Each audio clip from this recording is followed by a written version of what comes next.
So we're going to talk about tools. We're going to go through some of the more common tools and what I might do in order to maintain focus is get rid of some of those spare artboards because I don't need them right now.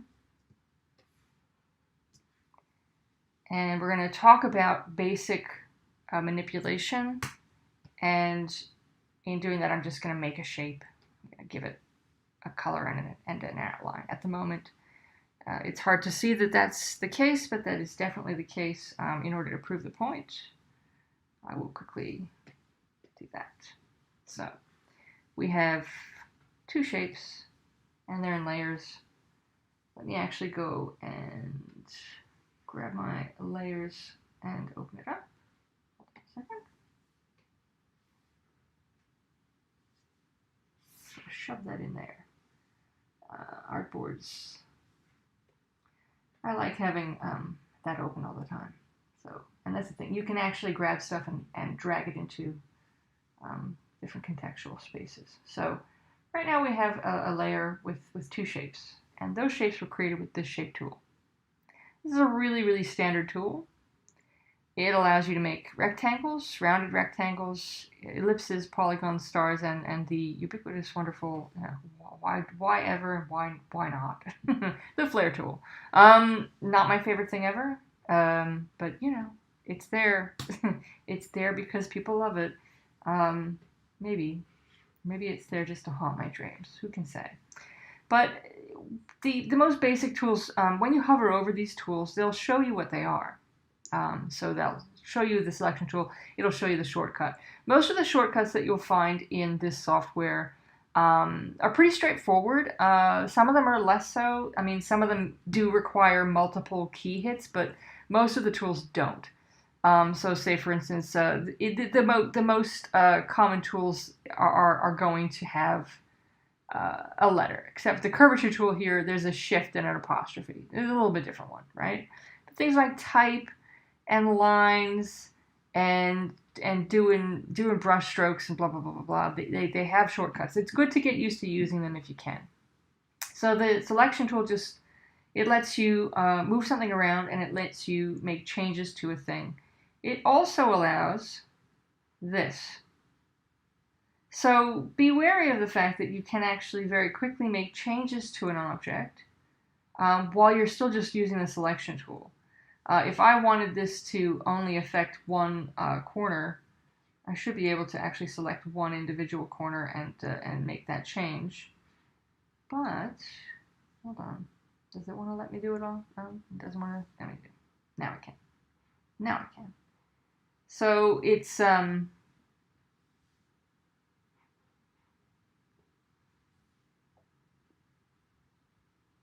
you can do stuff and things. You can see that it has made that sort of off-centered application that I asked for it to do, but that it does it in a bit of a fun and interesting way. So this kind of stuff is there even just when you're looking at a basic shape. You can see these pins here. They're there for you to use and abuse. That's the center. That's an axis, and everything else is about the bounding box of the object. When you look a little further across to how these things interact, one of the things that's here that's not necessarily a drawing tool, but is definitely about drawing, is the Pathfinder. And the Pathfinder is magically not doing what I wanted to do today. Hold on. Window, Pathfinder. P for Pathfinder, thank you. I'm adding the Pathfinder to my toolbar. I love the Pathfinder, because what I can do is I can make one new object by subtracting that other shape from this object. Let's just do that for fun, right? So now I have an object that I just made, not necessarily by doing this, but by making a subtraction. You can also, of course, do other intersections with this. This is subtract the front, this is merge the objects, this is divide the objects and maintain the middle. One is the cut it out and get rid of the thing that overlaps. There's a whole bunch of fun stuff here, but that is a wonderful tool. This guy here, this is where I think it's important to think about. Let me zoom in a little bit. Not so much that we lose the page. When we look at the direct selection tool, which is the A shortcut, this is about selecting individual vertices and manipulating them. So I can make a change to one particular point or a few points or whatever I want to do. The other thing I can do is I can actually round it and start manipulating it as a soft object, right? So the changes that you can make when you're using this tool are perhaps a little bit more nuanced. It's good to get a handle on this and to play with it so you can get a sense of the level of control you have. I'm not going to bother with weird tools that are not super useful for basic stuff. Things like a magic wand tool, I do not care right now. The pen tool will let you make lines that you can create shapes with and stuff.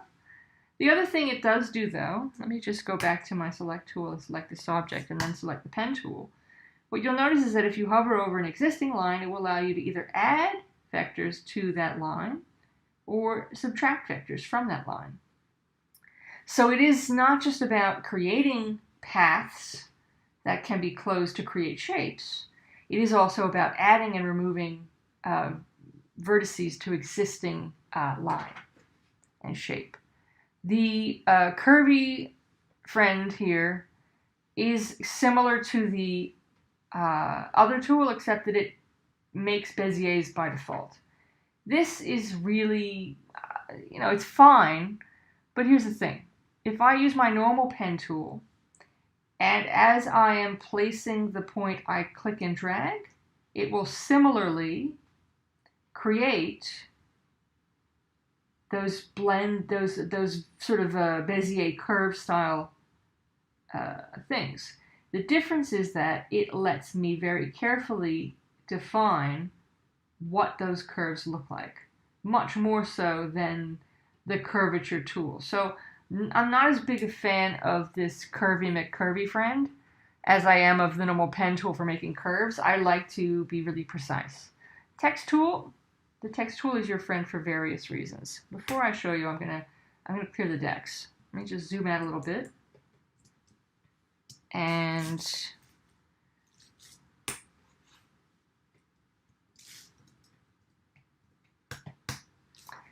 I'm going to do this a couple of ways. You can just click and it will give you lorem ipsum, which basically says if you type nothing, lorem ipsum will be here to remind you that you put type here. If you click and drag, you can create a shape that fills with type. Once again, it'll fill with lorem ipsum. And that's a placeholder text. It's very handy when you're designing a layout, but you don't actually have the text yet to put into that layout.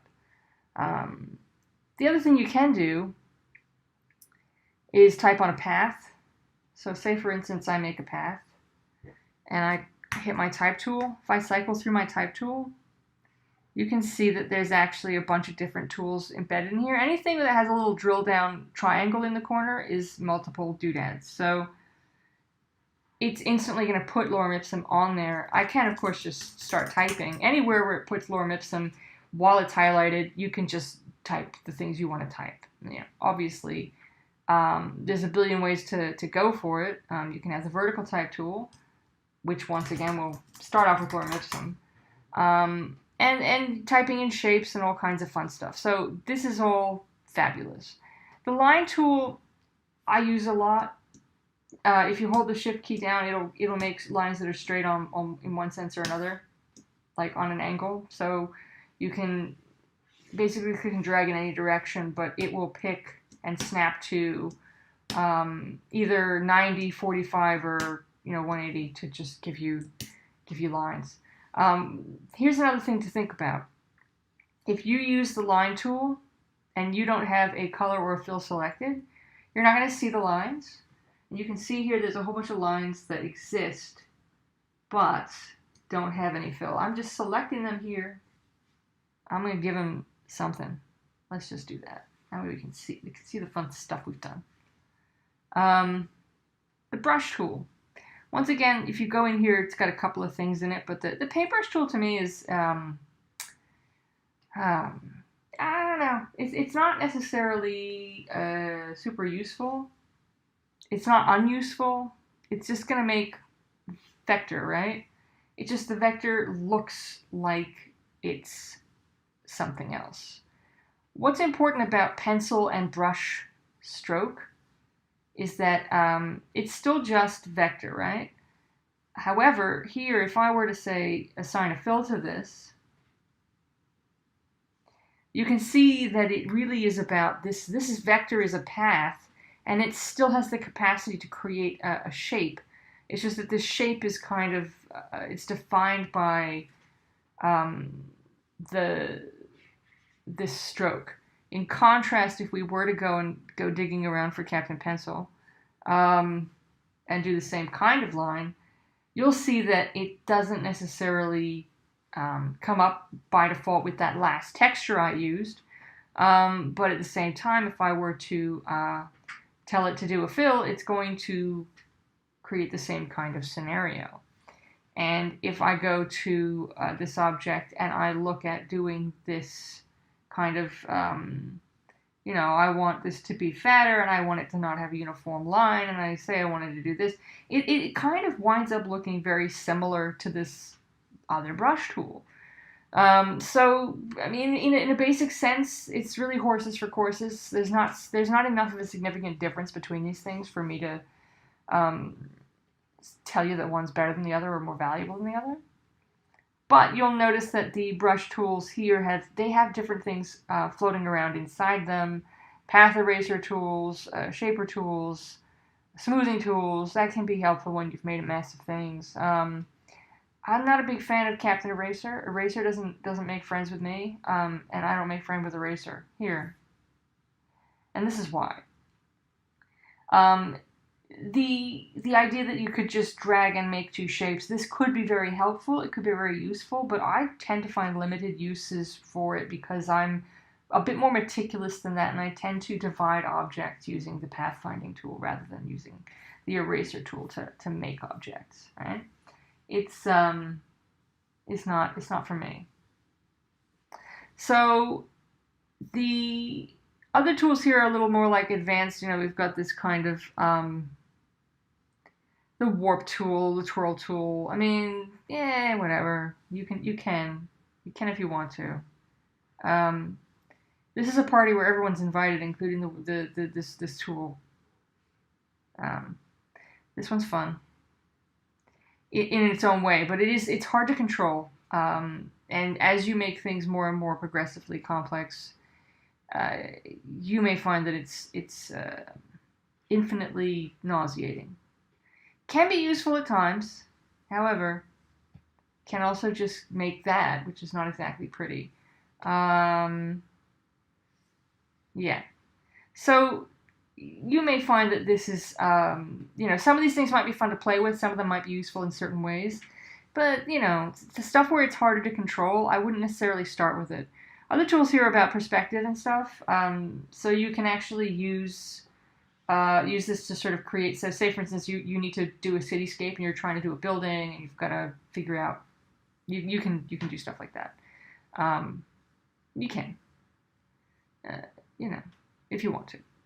And then there's fun stuff like the gradient tool, which lets you actually paint gradients and stuff, but it's annoying to have it sorted out. Let's see about that. When you add the gradient in this capacity, you get these fine controls. You get to sort of see where it's living. If I wanted to say, for instance, add another color here and say, oh, what's this color? And, then I can sort of say, well, actually this color is going to be blue. And like that. And go, okay, sure, fine. And then it's there. And I can then control not only the transition in terms of where the color is, but the weighting of the transition between the variable colors that are sitting in between them. Like that. That's it's there because you can. Dropper tool, measuring tool. How big is this thing? What color is this thing? The rest of the stuff is blending tools and sprayer tools and other stuff like this. This is, you know, the artboard tool. This is interesting. So the artboard tool actually lets you resize and reshape your artboard. So say, for instance, I just want my artboard bigger. I can actually make it bigger, but now, of course, it's no longer an A4. There's a splicer tool, which is, it's a bit old school. I don't really use it that much. And these are navigation tools. So you've got the hand tool, and it has a print tiling tool, which I don't use nearly as much as the hand tool, and your little zoom tool. I never really use the zoom tool and the hand tool in and of themselves because the shortcuts for them are always ready at hand. The H is for the hand tool, but at the same time, if you want to quickly access it while you're doing other things, just press the space bar.